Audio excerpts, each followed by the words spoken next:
think it's pretty common for folks to understand the habitat value of wetland. I mean, everybody knows that wetlands are great for frogs and turtles and snakes, and we can hear all the wildlife behind us today. That's pretty well known, I think. What I think a lot of people don't understand, especially those in the municipal government level, they don't understand the economic value of wetlands. Yeah, the landscape level functional assessment has been really useful to us. What's really been nice about it is we have new information to bring to communities that we didn't have before.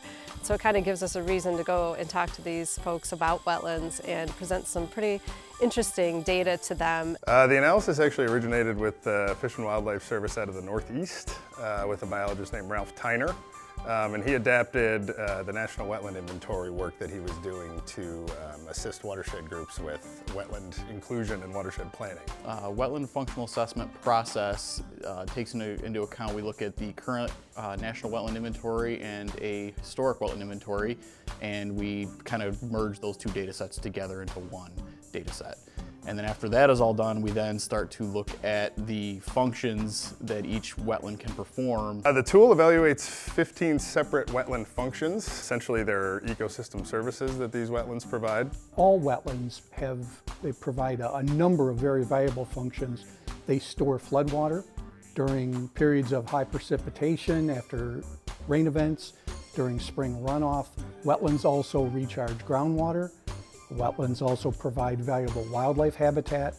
They filter that runoff. They remove pollutants, sediments, phosphorus and nitrogen, all real common pollutants. So wetlands perform all of these functions by removing those pollutants prior to them getting to the local lake or stream.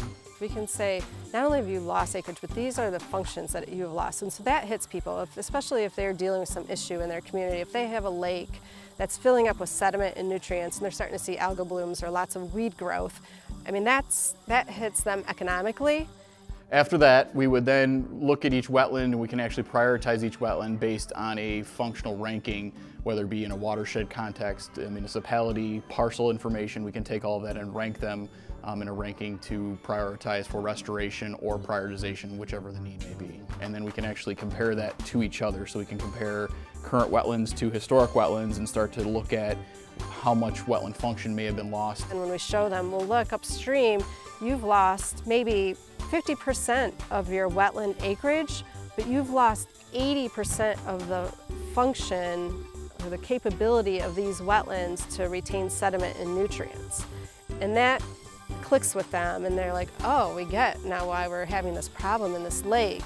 And so you don't need to be an environmentalist to care about that and care about property values and the health of your community.